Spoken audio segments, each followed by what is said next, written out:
हम बना रहे हैं मटर पुलाव और साथ में बारबेक्यू बनाएगी छोटी और शीर खुरमा और मिठाई तो होती है। तो क्या होता है वो हमसे खौफजदा हूँ। Exactly, लेकिन मैं सही बता रही हूँ, हम जाके मोहब्बतों में मर रहे हैं, गले मिल रहे हैं, पता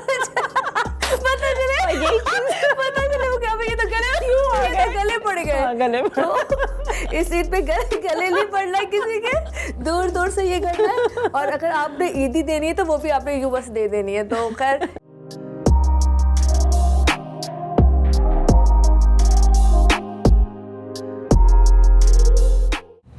अस्सलाम वालेकुम, मैं हूं आपकी होस्ट सफ़िया अकील। आप देख रहे हैं वोसा टीवी। सबसे पहले मेरी जानिब से, वोसा टीवी की तमाम टीम की जानिब से आप सब देखने वालों को a very happy Eid Mubarak. Program tea time में आज मेरे साथ जो मेहमान हैं वो बहुत टैलेंटेड एक्ट्रेस हैं और एक ऐसी होस्ट हैं जो छापे मार के सबके पर्देफाश कर देती हैं। उज़्मा ताहिर को हम अपने प्रोग्राम में वेलकम कहेंगे। Welcome to my show Uzma, thank you so much for joining me today.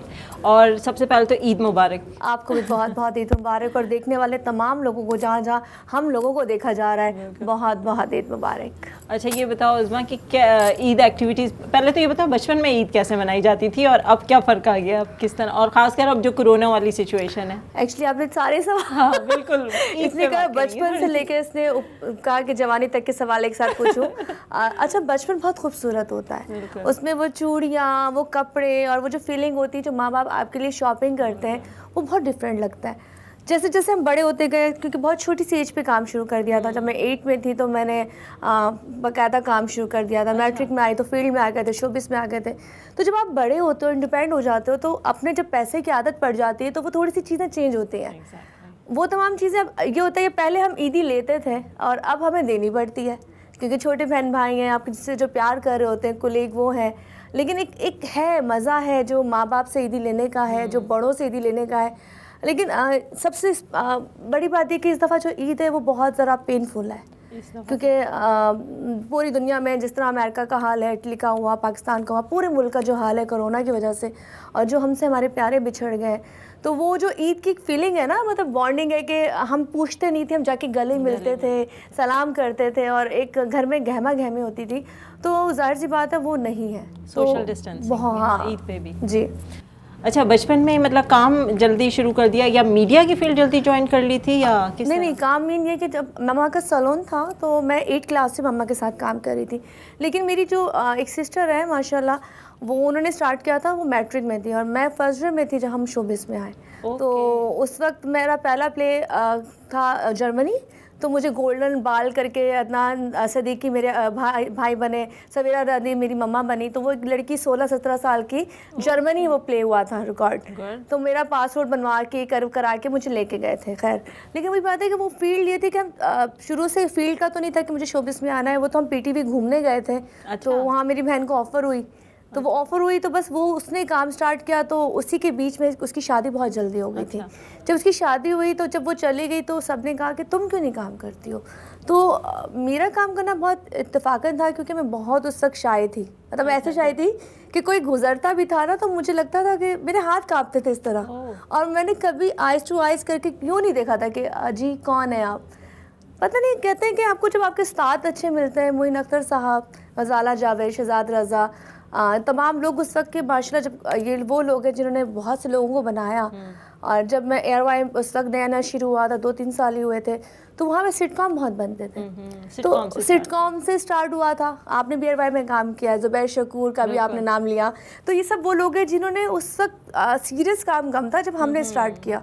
तो हम वहाँ पर ज़्यादातर ऐसे रहते थे जैसे एज अ फैमिली, मतलब एयरवाई हमारा घर था। और हम जब प्राइवेटली प्रोडक्शन में आए तो एयरवाई ही मेन हमें फोकस नज़र आया, जहाँ पे हम सबसे खुल के काम कर सकते थे। तो वो वहाँ जाके वो हमारी बेस बनी। बेस बनने के बाद करते करते करते करते करते वो टाइमिंग इतनी परफेक्ट हो गई कि कराची में कोई भी सिटकॉम, से गजनी याद होगी, एक मूवी थी सिकंदर सरम की, कि कोई भी होता था तो कहते तो उज़्मा को ले लो। तो बस वो इस तरह करके ज़िंदगी चेंज हो गई। तो क्या चेंज अच्छा है? चेंज बहुत अच्छा है। इसलिए अच्छा है कि जब वो किया, 5-6 साल वो किया, उसके बाद सीरियस काम किया, क्योंकि मुझे लगता था कि फिर लोग आपके ऊपर स्टेप लगा देते हैं। कि जैसे मिसाल है, अब हम लोग बात कर रहे हैं, तो अगर हम जब तक आप दूसरे को नहीं बताएंगे उस वक्त तक ये लड़की उछल कूदी कर सकती है, डायरेक्टर भी कहेगा यार उस रोल के लिए उज़्मा ताहिर को ले लो। अपने आप को स्विच करना था, तो सीरियस काम में आई। उसके बाद फिर मैंने लाइव प्रोग्रामिंग शुरू कर दी। एक स्टोन का प्रोग्राम आता था, अभी भी पत्थर देखे मैंने पहना हुआ है, तो वो मैंने लाइव किया। हफ्ते में 2 दिन लाइव आती थी मैं। न्यूक्लियस एक चैनल होता था वहाँ से। तो वो करते करते एक्सपीरियंस आता गया बोलने का, क्योंकि हमारा जो देखने वाले होते हैं उनको चाहिए ऐसा मवाद कि जब कोई बात करे तो वो कोई ऐसा करे कि वो लोगों को कैची लगे, अट्रैक्ट लगे। तो खैर वो करते करते करते सोचा कि जी सीरियस काम भी हो गया, कॉमेडी भी हो गई। तो मेरे एक बहुत ही प्यारे डायरेक्टर है इमरान खोकर, अगर आप जानती हो, फील्ड के हैं, बड़ा काम किया उन्होंने इंडस्ट्री के ज़माने से, बड़े लोगों को उन्होंने बनाया, बड़े बड़े लोगों को। तो उन्होंने कहा बेटा जाओ, अब तक भी जाओ, वो ऑडिशन हो रहे हैं, एक प्रोग्राम है, क्राइम शो है, स्ट्रिंग ऑपरेशन है, तुमने करना है। मैंने कहा भाई क्या कर रहे हो, कॉमेडी करने वाली, हाँ हाँ हाँ करने वाली, मजाक करने वाली, जा के लड़ेगी इकरार की तरह। खैर मैं गई, उन्होंने ऐसे ही कैमरा वैमरा लगा दिया। तो उन्होंने पहला प्रोग्राम कहा कि आप गोश्त मार्केट में गई हैं और छापा मारना है, आपको पकड़ना है 2 नंबर गोश्त पानी वाला। मैं थोड़ा सा अजीब हो गया। अच्छा सिटकॉम करती थी तो बोलना फ्लो में था, मैंने ऐसे बोलना शुरू कर दिया। खैर वो बोलते बोलते 2 दिन बाद कॉल आती है आप सेलेक्ट हो गई हैं। अच्छा। और वाह खुदा, तीसरा एपिसोड जब गया था, जो मेरी पहचान थी ड्रामों से, चीज़ों से, जो भी थी वो माइनस हो गई, वो है। उसके बाद मेरी पहचान अब वो पर्दाफाश, खुफिया और एक खतरनाक लड़की जो मतलब है, और छापे मार के पर्दाफाश कर दी। अच्छा पर्दाफाश करना या खुफिया, वो मैं ये नहीं कहूँगी, बड़े फ़ख्र की बात है, ईमानदारी से काम करना। मतलब मेरे नाम पर अगर कोई भी आप लिखोगे उसमें आता है, तो कोई आपको ये नहीं आएगा कि इसने कोई फेक काम किया, या इसने कोई चीज़ खुद बनाई, या इसने किसी को ब्लैकमेल किया। बस वो एक अपने अंदर एक चीज़ है। अच्छा, अभी तक करियर का जब से स्टार्ट लिया टिल टुडे, तो ऐसा कोई रोल जो बहुत ज़्यादा पसंद हो आपको यार? या एज अ होस्ट अगर आप देखो कि पर्दाफाश ज़्यादा मतलब कौन से किरदार में अपने आप को ज़्यादा अच्छे से आप देखते हो? यार अगर हम ड्रामे की बात करें, ड्रामा टोटल डिफरेंट, क्योंकि हंसाना भी बहुत मुश्किल है, बहुत मुश्किल है। लेकिन अगर आप सीरियस काम करते हो, किसी को अपनी बात पहुंचानी है, तो आपका बोलने का अंदाज ऐसा होना चाहिए कि आपकी बात उसके दिल पे उतरे ना। तो वो चीज़ ऐसी कि मैं ये कहूँगी कि बाज़ाहिर लगता होगा मैंने बहुत काम किया, लेकिन आप ड्रामे अब अच्छे बन रहे हैं। जब हम काम करते थे 10 साल पहले, उस वक्त हमारे पास ऑप्शन नहीं था, मतलब हमें कॉल आती थी और हमें करना था, क्योंकि वो एक ही कैटेगरी का हंसी मजाक ही काम होता था। अब अगर मुझे कॉल्स आएगी, या जो मैंने नहीं सोचा कि मुझे अभी ड्रामे दोबारा करने, मैं चूज़ करूँगी। तो मैं आप कौन सा किरदार है जो करना चाहोगे आप? मैं बहुत स्ट्रॉन्ग लड़की का किरदार करना चाहूँगी, या वो किरदार करना चाहूँगी जिसमें कहते हैं ना, कभी कभी हम बहुत सी चीज़ों को छुपाते हैं। एक औरत जब घर से निकलती है तो वो बहुत सी चीज़ों को फेस करती है। मैं स्पेशली बहुत से डायरेक्टर को कहना चाहूँगी, प्रोड्यूसर को कहना चाहूँगी, इस चीज़ को फोकस थोड़ा सा करें कि शोबिज़ ठीक है बहुत अच्छी जगह है, लेकिन जब लड़कियाँ निकलती हैं तो उनको जो जो चीज़ें फेस करनी पड़ती हैं ना, थोड़ा उसको हाईलाइट करें, और उनको स्ट्रॉन्ग इसलिए करें कि सपोर्ट माँ बाप करें, बहन भाई करें। फील्ड बुरी नहीं है। अगर मैं एक्टर ना होती, मैं होस्ट ना होती, मैं डॉक्टर होती, मैं नर्स होती, मैं इंजीनियर होती, कुछ भी होती, तब भी तो मैं बाहर मर्दों में ही काम करती, फेस करती। तो बस ये बताना है कि बच्चों के अंदर कॉन्फिडेंस कैसे देना है। देखिए मैं कहीं भी जाऊंगी, अगर जब तक मेरी पहल नहीं होगी, आगे से पहल नहीं आनी।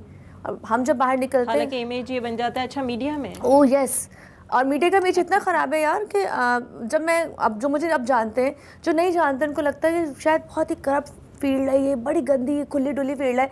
लेकिन जब वो मिलते हैं उनका इमेज चेंज हो जाता है। वो कहते हैं आप लोग नमाज रोज़ा करते हो, आप लोग वो तमाम अच्छे काम करते हो जो शायद हम लोगों को नहीं लगते। क्योंकि आज की बच्चों को जब मैं देखती हूँ कि एक एक प्ले कर रही होती हैं या नहीं उनको कोई जानता, तो मैं कहती हूँ यार बात वो ये फील्ड बुरी नहीं है, फील्ड बुरी हमने खुद एक कैटेगरी बना ली है कि जी ये गंदी चीज़ है। क्या घर में लड़कियाँ जीन्स नहीं पहनती? क्या घर में लड़कियाँ मॉडर्न नहीं होती हैं? जो बच्चियाँ बड़े स्कूल यूनिवर्सिटी में पढ़ती हैं, क्या उनका आपको पहनना ओढ़ना नहीं पड़ा? कि वो सब चीज़ें हैं ना, लेकिन हमारा दिखावा हमें शायद थोड़ा नेगेटिव करता है। बिल्कुल ऐसा ही है। अच्छा, पर्दाफाश करने के बाद अभी आजकल यार क्या एक्टिविटीज़ हैं? आजकल थोड़ा सा मेरे बहनोई हैं स्मार्ट आर, थोड़ी सी एक्टिविटी उनके साथ, जो यूथ के चेयरमैन है, ठीक है। और साथ साथ हम लोगों ने एक कंपनी बनाई है, मैनेजमेंट की कंपनी। तो हम ऑल ओवर पाकिस्तान पूरे शोज़ करा रहे हैं। उसमें शोज़ में ये आ जाता है कि वो इंटरटेनिंग तमाम शोज़, मतलब अगर एक कैम्प इंटरप्राइजेस के नाम से कंपनी है, उसमें हम अच्छा सबसे बॉन्डिंग तो है ना हर सिंगर से, क्योंकि हर सिंगर के साथ काम किया है, तो वो इजीली ये हो जाता है कि जब आप काम करते हो तो आपको लोग अच्छे मिल जाते हैं, थोड़ा सा आपको रिलीफ मिल जाता है पैसे में भी, थोड़ा सा आपको ये होता है। जैसे मेरे साथ सर अदनान भी हैं जुड़े हुए, और भी कुछ लोग जुड़े हुए हैं, तो वो एक टीम बना ली। जो हम पर्दाफाश के वक्त जो कुछ लोग काम करते थे, तो एक टीम बना ली, और वो टीम ये कर रही है इस वक्त मिलकर कि हम इवेंट्स कराते हैं मुख्तलिफ जगहों पर, मुख्तलिफ जगह, मतलब पाकिस्तान के किसी भी हिस्से में, आपका छोटा इवेंट हो बड़ा इवेंट हो, हमें होता है कि आपको प्रेजेंटेशन अच्छी चाहिए। मिसाल के तौर पर अगर मैं यहाँ बैठी हूँ और मैं अगर बैठने के बहुत सारे तरीके हैं, मैं इस तरह बैठी हूँ, मैं इस तरह बैठ जाऊँगी, तो बहुत डिफरेंट आ जाता है। बस यही है सब कुछ। चलें अब कंटिन्यू करेंगे, कुछ ईद की डिशेस के बारे में भी बात करेंगे, ईद कैसी गुजरी ये भी बात करेंगे, लेकिन एक ब्रेक के बाद। जी ज़रूर। तो अब वक्त होता है एक ब्रेक का, ब्रेक से वापस आते हैं और मज़ेदार गुफ्तगू कर रहे हैं हम उज़मा से।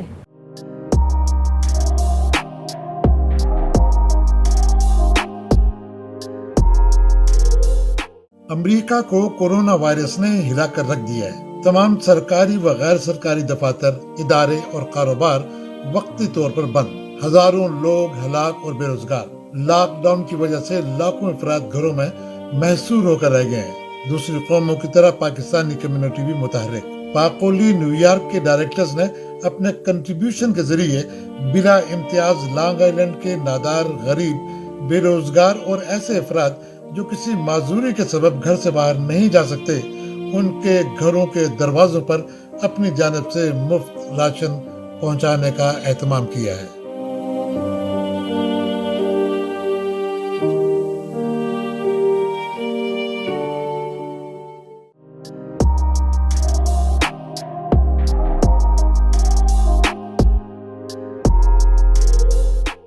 वेलकम बैक नाजरीन। हाँ उज़मा, अब मुझे ये बताइए कि क्या मज़ेदार डिशेस बन रही हैं घर में और कैसा गुजर रहा है ईद का दिन, क्या एक्टिविटीज़ हैं? ईद तो वैसे गुजर ही रही है, क्योंकि ईद पे होता है कि ईद रमज़ान भी काफ़ी टफ था, क्योंकि इस वक्त नौकरों के मसाइल भी बहुत थे, क्योंकि कुछ गए चले गए थे, कुछ निकाल दिए गए थे इस बीमारी की वजह से। तो मुझे बिरयानी बहुत अच्छी बनानी आती है, मैं वो बनाऊँगी। अचार गोश्त बनाना अच्छा आता है, वो बनाऊँगी। मेरी मम्मा मटर पुलाव बहुत अच्छा बनाती हैं। अच्छा, जो छोटी सिस्टर है माशाल्लाह माशाल्लाह, महानूर फातिमा काकू कहते हैं, तो वो हरफन मौला है। मतलब वो उसके हाथ में इतना लज्जत है ना, वो कुछ बनाए अच्छा बनता है। तो हमारे हाँ 100% आप शाम में आ जाए, क्योंकि अल्हम्दुलिल्लाह ये वो बात नहीं कि ईद पे बन रहा हो, कहते हैं आप दस्तरखान को अगर वसी कर दोगे तो रिस्क बढ़ता है। तो माशाल्लाह जैसे मैं बता रही थी कि मैं रमज़ान ट्रांसमिशन किए मैंने अभी पूरी मुनव्वरे रमज़ान, तो वो पूरा एक आना जाना लोगों का और तमाम चीज़ें रही हैं, तो बड़े मज़े का रहा। हालांकि नौकर नहीं थे, हम सब मिलके करते थे, कज़न हम लोग सब लोग। लेकिन लोग कहते थे क्या तुम्हारे घर में बीमारी नहीं आई? तो मैं कहती यार ये अपने है ना चल जाता है, ये अपने है ना चल जाता है। अच्छा, मज़ीद अब हम गुफ्तगू करेंगे थोड़ी सी ईद पे। हाँ, तो उज़मा ईद कितनी मिल रही है, कौन आ रहा है, कैसा गुजर रहा है दिन ईद का, क्या बनाया, क्या खाया? अच्छा, पहले ही होता था कि जब पिछले साल तक थोड़ा सिनेरियो चेंज था, तो गेट टुगेदर बड़े मज़े की होती थी। जैसे पहले दिन गज़ाला जावेद के यहाँ, दूसरा दिन किसी और के यहाँ, तीसरा दिन मेरे यहाँ। अब थोड़ा सा रिजर्व इसलिए हो गए कि बहुत सारे लोग हैं और पता नहीं कौन कहाँ कहाँ ट्रैवल करके आया है, क्या है। और वैसे भी हमें होता है कि ठीक है अगर वो ठीक भी है तो क्या होता है वो हमसे खौफज़दा हूँ। लेकिन मैं सही बता रही हूँ, हम जाके मोहब्बतों में मर रहे हैं, गले मिल रहे हैं, पता चले वो क्या ये तो गले पड़ गए। तो इस ईद पे गले नहीं पड़ना है किसी के, दूर दूर से ये करना है। और अगर आपने ईदी देनी है तो वो भी आपने यूँ बस दे देनी है। तो खैर ईदी मैंने किसी को नहीं छोड़नी, लेकिन ये कि हाँ जो अपने करीबी लोग हैं, जैसे मैंने आपा से बात हो रही थी, मैंने कहा आपा मैं आपसे मिलने आऊँगी, आप आएंगी तो ज़रूर आएगा। तो वो जो अपने ख़ास लोग हैं जो सब है पता, तो उनसे मिलेंगे। बाकी हाँ बहुत सी चीज़ें, जैसे भी रमज़ान के एंड में एक सानिया हो गया था, तो ईद वैसे तो नहीं है। और आप यकीन करेंगी बाखुदा मैंने इस ईद पे कोई ईद का जोड़ा नहीं बनाया। ये मैं पुराना पहन के आई हूँ और मुझे कोई कहने में अर्ज नहीं है, इसलिए कि मैं हम लोगों का था कि हम कैंपेन चला रहे थे, हम लोग एक प्रोग्रामिंग कर रहे थे डेली कि हमने इसके बीच में अपने वो पैसे किस तरह लोगों तक पहुंचाने हैं, जो शॉपिंग के चीज़ों के जिस तरह भी है। फिर आखिरी के दिनों में हमने कहा कि हम क्यों ना ये लोगों तक अवेयरनेस दें कि यार हमारे पास कितने कपड़े होते हैं। मिसाल के तौर पर ये जोड़ा मैंने सिर्फ एक दफ़ा पहना, तो क्या मैं दूसरी दफ़ा नहीं पहन सकती? पहन सकती हूँ ना। देखो वो बात अलग है, मैं शोबिस क्यों स्क्रीन पर आ गया, नज़र आ गया तो होता है यार नहीं पहन सकते। लेकिन हमें इसलिए बताना है कि यही पैसे हमारे किसी के घर और में के लग सामने, जाएंगे, जी। किसी के किचन में लग जाएंगे, वही पैसे अल्लाह ना करे अगर मेरे पास बहुत पैसा नहीं है तो वो मेरे अगले महीने के भी हो सकते हैं। और हम सबको इसी तरह पॉजिटिव रहना है, Yes. क्योंकि ये वक्त ऐसा है कि हमें मिलजुल के एक साथ चलना है। ईद हम सबको एक साथ इसी तरह सादगी से सेलिब्रेट तो करनी मैं आपसे पूछ सकती हूँ आप क्या करती हैं वैसे ये प्रोग्राम के अलावा? है। मैं वैसे तो एक प्रोड्यूसर हूँ। नहीं ईद कैसे बनाती है? अच्छा, ईद कैसे हाँ। बनाती है? ईद पे खाने बनाती हूँ, शीर खुरमा ज़रूर बनता है, बिरयानी बहुत अच्छी बनाती हूँ। माशाल्लाह माशाल्लाह। बिरयानी ज़रूर बनती है। अच्छा बिरयानी पता नहीं कॉमन है किसी जगह भी बिरयानी चले जाओ, अगर मेरे घर में डेली भी मैं बनाऊंगी तो वो खाएंगे, मतलब इतना खाएंगे, टेस्ट है आपके इतना हाथ टेस्ट है में। बिरयानी गुड हो का। गया। तो बस मेरे यहाँ भी ये है कि बिरयानी मस्ट होती है, क्योंकि बच्चे जो घर वाले होते हैं बहन भाई उनको चावल ज़रा अच्छे लगते हैं, लेकिन मेरी अम्मी को होता है वो चांपे पसंद है, रोस्ट बन different जाए, वो ईद पे कहती है थोड़ा डिफरेंट कर लो, बारबेक्यू कर लो, ये कर लो। तो खैर बस कहते हैं ना वक्त गुजर तो जाएगा। क्या बना रहे हो आज आप ईद पे? आज हम बना रहे हैं मटर पुलाव और साथ में बारबेक्यू बनाएगी छोटी, Okay. और शीर खुरमा और मिठाई तो होती है। Yes. छोटी मोटी चीज़ें देखो होती रहती हैं, लेकिन ये कि जो मेन आइटम होते हैं जैसे खुरमा बन गया, चार गोश्त बन गया, वो डेली एक ना एक इसलिए रखते हैं कि कोई भी मेहमान बगैर बताए भी आ सकता है। अच्छा, ज़्यादा ईदी आपकी मतलब आप ज़्यादा ईदी दे रहे होते हो या आपको ज़्यादा ईदी मिल आपने जाती है? दुखती रख पे पे हाथ यही पैर रख दिया ऐसे रख दिया कि जो भी घर में आता है ना तो बहन भाई को ईदी देता है सबको, ठीक है।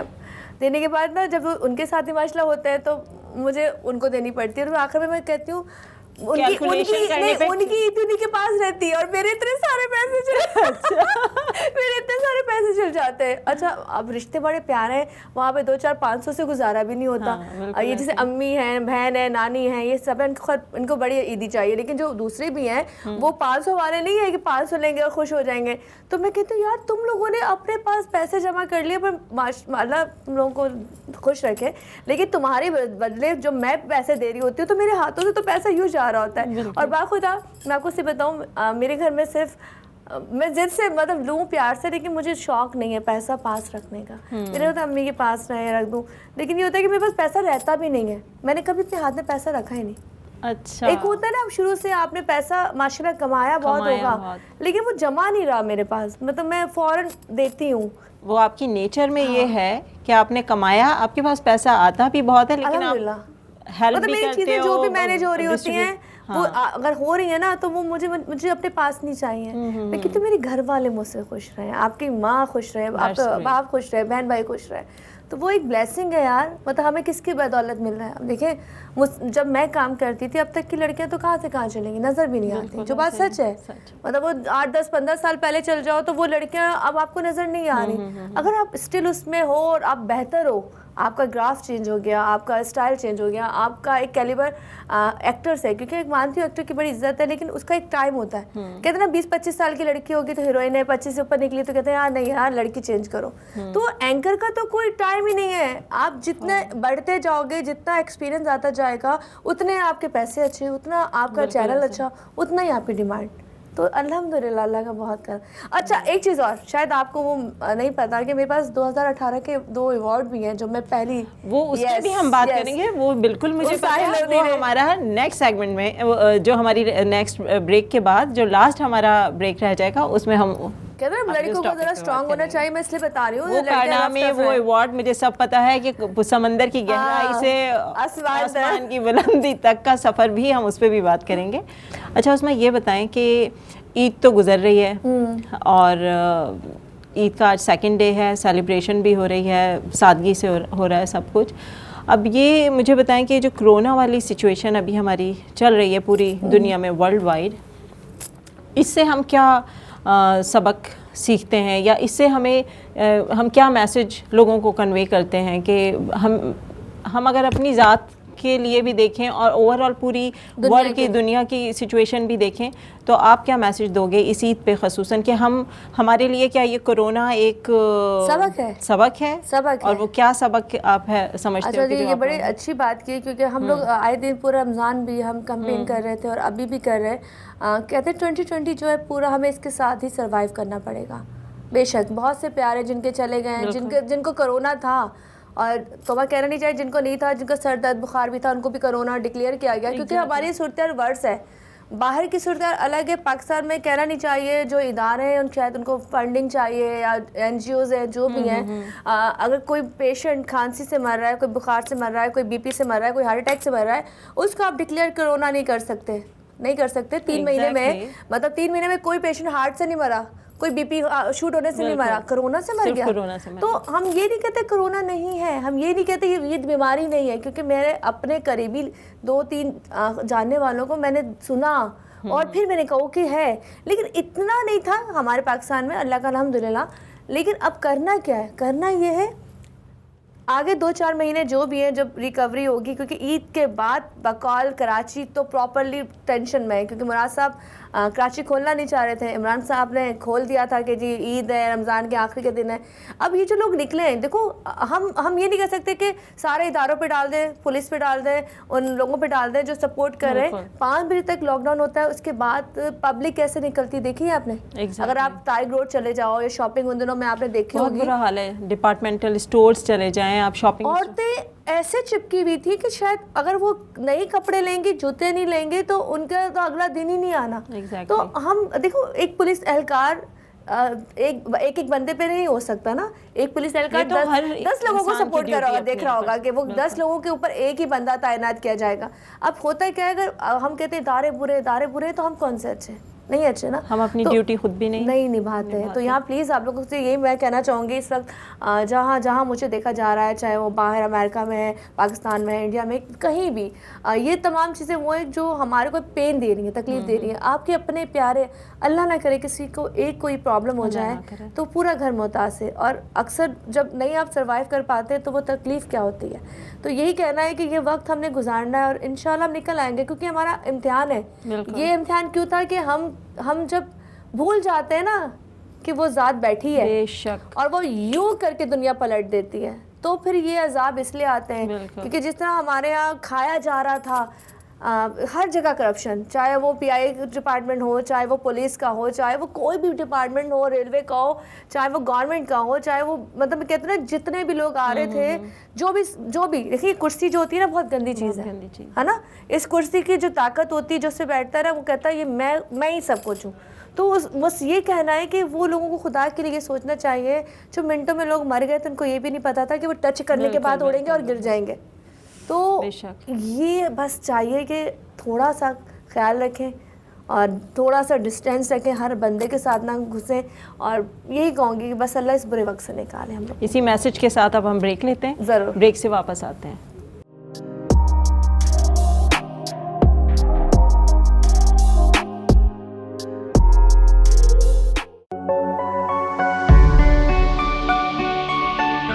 बेघर, बेसहारा और जरूरतमंदों की उम्मीद, इकना रिलीफ। अमेरिका में बिला तफरीक इंसानियत की खिदमत में पेश कुदरती आफात हो या हादसात, हम करते हैं मुतासरीन की इमदाद और बहाली। बेसहारा खवातीन को मिले साइबान, बीमारों को मुफ्त भी सहूलतें, और बैक टू स्कूल प्रोग्राम से रोशन है इल्म की शमें। बेघर, बेसहारा और जरूरतमंदों की उम्मीद, इकना रिलीफ। आज ही डोनेट कीजिए।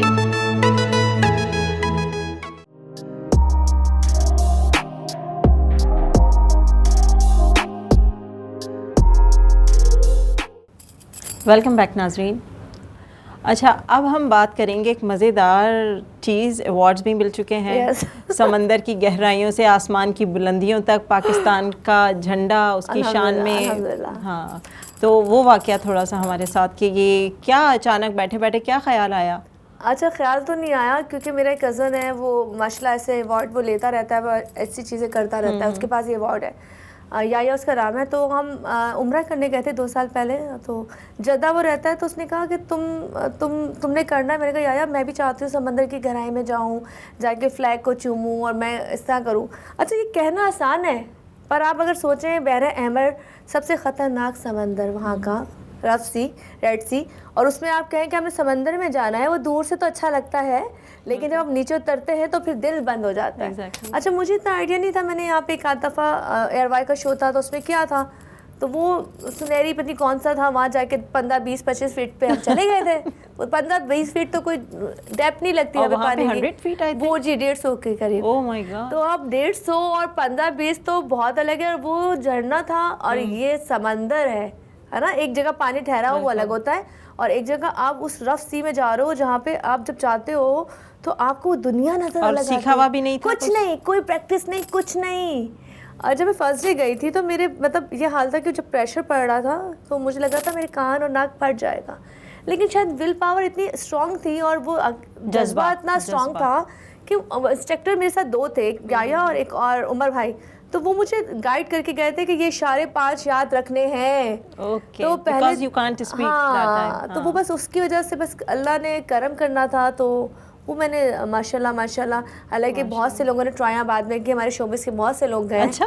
बहुत से नाम नहीं लूँगी, लेकिन वो नहीं कर पाए, वो मतलब नहीं कर पाए क्योंकि एक समंदर का दहशत होती है। तो वो अवार्ड माशाल्लाह मुझे मिला 2018 का पहली लड़की का। और सबसे बड़ी बात कैरोकॉप्टर जो मैंने किया था वो भी आप इतने से मतलब इतना सा कैरोकॉप्टर, अच्छा। उसमें 2 लोग हैं और आप इतनी हाइट पर है। वो मैंने देखी है, पिक्चर्स भी देखी है और वो सारी देखो वीडियो फोबिया देखी होता है हाइट का। हाँ। कि आपको नहीं पता, अल्लाह ना करे वो कब गिर जाए। कोई सपोर्ट नहीं है आपके बस, मतलब कोई बंद नहीं है, कुछ नहीं है, और आप मज़े से घूम एंजॉय कर रहे हो, यूं कर रहे हो, और जाके 1.5 घंटा ऊपर फ्लाइंग कर रहे हो। तो इससे मैं क्या कहूँ कि उस्मा ताहिर वाकई एक निडर और बहुत बहादुर और करेजियस। Yes of course. और वो क्योंकि जब देखिए वो तो मेरा एक शौक था इसलिए किया, लेकिन मैं कहीं रास्ते में भी अगर कोई गलत चीज़ देखती हूँ, अगर कैमरा नहीं चाहिए मुझे, स्क्रीन नहीं चाहिए मुझे, मैं गलत चीज़ देखूँगी, मैं रुकूँगी। मैं ये नहीं सोचूँगी हर कैमरा होगा तो उसमें तारीख एक्टिविटी नज़र आएंगी। मैं हर गंदे लोगों को, हर बुरे लोगों को हर स्टॉप कॉल देती हूँ। मतलब मेरे अंदर एक प्रॉब्लम है, मुझे होता है कि सच कहने की ताकत है। सच कहने की बहुत ताकत भी और कभी कभी गलत भी है, क्योंकि मैं सच कुछ ज़्यादा ही कहती हूँ और सच लोगों को हजम नहीं होता। मुझसे बहुत से लोग डरते हैं, बहुत से लोग दूर होते हैं, उनको होता है कि यार ये पता नहीं क्या कर देगी, लेकिन मैं कहती हूँ कहना चाहिए। किसी और के साथ भी ऐसे लोगों का तो ये है, किसी और के साथ भी गलत हो रहा हो जैसे रॉन्ग आने वाले जब आते हैं, मुझे प्रॉब्लम होती है, मैं गाड़ी लगा देती हूँ आगे। क्यों आ रहा भाई रॉन्ग? 10 रुपए का पेट्रोल ज़्यादा ज़ाया कर लो। आपके रॉन्ग की वजह से दूसरा मुतासिर हो रहा है। अच्छा आपने कट लेना है तो सामने वाला तेज़ भगा रहा है गाड़ी, इसको जाने नहीं देना। हम लोग बुरे लोग हो गए हैं। हमारे यहाँ बाहर जाते हैं तो वो पैसों की, जैसे कि बाहर में फाइन ज़्यादा होगा तो हम ठीक रूल पे चलते हैं, या हम कोई चीज़ फॉलो नहीं करते। तो मुझे ये होता है कि देखें हमारे पास अगर नहीं है, मैं उन लड़कियों को भी कहती हूँ जब बाज़ार जाती हैं या कोई भी ऐसा काम करती है, उनको लगता है आप पे कोई गलत नज़र पड़ रही है, कुछ पड़ रही है, आप नहीं बोल सकती, अपने माँ बाप को बताएं, अपने भाई को बताएं, अपने शौहर को बताएं। इसलिए बताएं कि आप क्लियर हो, आप ठीक हो। अगर आप उसका हाथ नहीं पकड़ोगी तो वो एक के बजाय दूसरी, तीसरी, चौथी हर बंदे पे ट्राई करेगा। तो देखिए हम ट्राई करवाने तो नहीं आए ना इस फील्ड में। मतलब लोग कहते हैं शायद ये फील्ड में आप एंजॉय करने आए हो, आप एंजॉय करने नहीं आए हो। ये आपका एक पैशन है, ये आपकी मोहब्बत है, ये आपकी जगह है, इससे हम कमाते हैं। इससे मिसाल है, बहुत से लोगों के पास बहुत पैसा है लेकिन उनके पास नाम नहीं होता। मतलब मेरे सामने ऐसे ऐसे लोग बैठे होते हैं जो कहते हैं जी करोड़पति है। हाँ करोड़पति है। तो मैं कहती क्या करोड़पति वो बैठा हुआ है और एक इतनी सी बंदी या इतना सा बंदा आता है तो लोग सलूट मार रहे होते हैं। तो ये आपके काम, ये आपके काम की वजह से। अच्छा, इसी बात से आपकी मुझे एक चीज़ मैंने कहा डिस्कस करूं कि जो स्टूडेंट्स अब हमारी फील्ड के अंदर स्टूडेंट्स पढ़ लिख कर भी आ रहे हैं, मीडिया साइंस के स्टूडेंट्स ज़्यादा अच्छे आ रहे हैं, बहुत अच्छे आ रहे हैं, लेकिन मुझे ऐसा लग रहा है कि उनको कहीं स्पेस नहीं मिल पा रही है, वो स्पेस नहीं मिल रही है। पढ़ लिख के आने वाले बच्चों को भी नहीं मिल रही, इवन लड़कियाँ भी हैं, लड़के भी हैं, उनके लिए फिर क्या कहेंगे? अच्छा मैं ये कहूँगी कि अलमिया हमारे मुल्क का यह है कि जो 25 साल पहले भी हीरो थे वो अभी भी हीरो रहेंगे। उनको वही लड़की 18-20 साल वाली चाहिए, लेकिन वो हीरो से हटेंगे नहीं।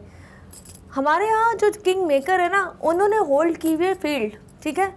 बहुत कम लड़कियाँ हैं जो सर्वाइव कर पाती हैं, बहुत कम लड़कियाँ हैं जो बड़ी हो पाती हैं, बड़ा नाम कर पाती है। लेकिन दुख इस बात के वो बच्चियां घर से सपने लेके निकलती हैं कि जी वो कोई एंकर बनेगी, कोई स्पीच करेगी, कोई डॉक्टर, कोई कुछ बनेगा, हीरोइन बनेगी। इतनी सारी पढ़ी लिखी और एक से एक शक्ल सूरत की लड़की, ये भी नहीं कहूँगी बिल्कुल। अच्छा हम जब काम कर रहे थे, जैसे मैं बहुत छोटी एज में आई थी तो मैं इतनी नहीं पढ़ी हुई थी, आपने बाद में अपनी चीज़ें बेहतर की होती हैं, लेकिन वो लड़कियाँ वो हैं जो पढ़ के आती हैं, जिनके पास डिग्रियाँ होती हैं। वो मुझसे सवाल करती हैं कि अब हमारी स्टडीज़ कंप्लीट हो गई मैम, अब हम किस तरह से एंकर बन सकते हैं, अब हम किस तरह इस फील्ड में आ सकते हैं, अब हम कहाँ इंटर्नशिप कर सकते हैं? यहाँ तो चैनल्स के ऊपर भी आपको पता है कि सिर्फ रेफरेंसेस होते हैं। कहूँगी कि मुझसे भी अक्सर कॉल्स आती है, तो पहले जब मुझे कॉल्स आती है तो मैं से कहती सफिया बेटा कोशिश करो फील्ड में मत आओ, और आना है ना तो इतना बड़ा दिल करना, क्योंकि आपके पीछे बहुत लोग कुछ कहेंगे। अच्छा, अक्सर आप उनके बारे में सुनोगे जिनका कुछ होगा नहीं। मिसाल है आप अच्छे हो ना, पर आपको सर से पैर तक या मुझे सर से पैर तक सब कुछ पता है क्यों कह दिया जाएगा? क्योंकि हम बोलने में साफ है, हमारा दिखना साफ है। तो वही चीज़ है, अगर आपने इस फील्ड में आना है, मैं स्पेशली उन लड़कियों के लिए मैसेज एक देना चाहूँगी, फील्ड कोई बुरी नहीं है, कोई बुरी नहीं है, लेकिन यहाँ पे जो लोग हैं ना वो आपको ज़रा दूसरे लेवल से लेते हैं। सपोर्ट अपने घर वालों के लिए और मेहनत करते रहे। अगर आपको नहीं समझ में आ रहा है, 2-4 साल में आपको नहीं आ रहा, तो आपने अपना टाइम वेस्ट ना करें, क्योंकि अगर आप 5-6 साल में भी कुछ नहीं कर पाए ना, तो फिर आप कुछ नहीं कर पाएंगे। ये 2-4 साल की कहानी है, जब आपने अपना एक पॉइंट बनाना है और उसके बाद उसको लेके मेंटेन करना है। मिसाल है, जित इकरार भाई हैं, जो बड़े बड़े नाम है, बादामी हैं, जितने भी अच्छे नाम हैं, उन लोगों ने अपना नाम बना लिया और वो ज़िंदगी भर उसकी कमाई खाएंगे, बिल्कुल वो अपनी ज़बान की कमाई खाएंगे। तो ये चीज़ें अल्लाह में, बस अल्लाह कहते हैं ना, अल्लाह के नसीब होने चाहिए और मेहनत होनी चाहिए। अच्छा उस्मा, आप मुझे ये बताएं कि कोई एक ऐसा सवाल जो मैंने आपसे ना पूछा और आप चाहती हो कि आप ऑडियंस के साथ अपनी वो फीलिंग्स या अपनी शेयर करें? हाँ है। लास्ट नहीं चाहती हूँ कि ठीक है मैं काम कर रही हूँ, काम बुरी बात नहीं है, अच्छी बात है, लेकिन एक सपना है, एक वक्त आया और मैं अच्छे वक्त से इस फील्ड को खुदा हाफिज़ कह दूँ। मतलब मैं नहीं चाहती कि मैं 5 साल 10 साल 20 साल काम करूँ फिर लोग मुझे छोड़ें। मैं चाहती हूँ कि मैं इसी तरह हंसती खेलती हुई जाऊँ और लोग मुझे याद रखें। और बाकी बस कुछ नहीं, ऐसे कोई सवाल नहीं है। ज़िंदगी बहुत खूबसूरत है और अगर खूबसूरत है तो उसमें गम भी है। तो गम है, बहुत से गम है, लेकिन उन गमों में अल्लाह में आपको वो इनामात भी देता है जो हर एक के पास नहीं है। तो बस यही कहूँगी, ईद है आपके घर में, खुश खुश रहे, गम जिंदगी मौत सब साथ साथ है। तो बस यही मेरा मैसेज है। जहाँ उज़मा इतनी प्यारी बातें की हैं उज़मा ने, और ऐसा हो ही नहीं सकता कि उज़मा को हम याद ना रखें। तो बिल्कुल थैंक यू सो मच, बहुत मज़ा आया, बहुत अच्छी डिस्कशन रही। A very happy Eid Mubarak to you and your family. Thank you so much. Program का इख्तिताम होता है। होप कि आप सब लोगों ने बहुत अच्छा एंजॉय किया होगा ईद का ये शो। नेक्स्ट प्रोग्राम में, नेक्स्ट एपिसोड में, नेक्स्ट गेस्ट के साथ फिर मुलाकात होगी। Thank you.